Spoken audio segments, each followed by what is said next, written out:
ทองครับเอารถไมคโครล้อยางครับนี่ดูพี่น้องโอ้อยากเสียวอ่ะโอ้โอ้โอ้โอ้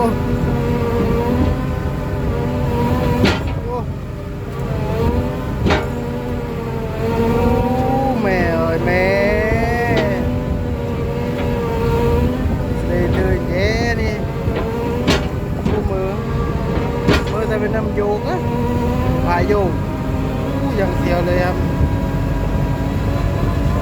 กี่ตันนี่น่าจะยี่น่าจะ3 ตันได้แล้วมั้งนี่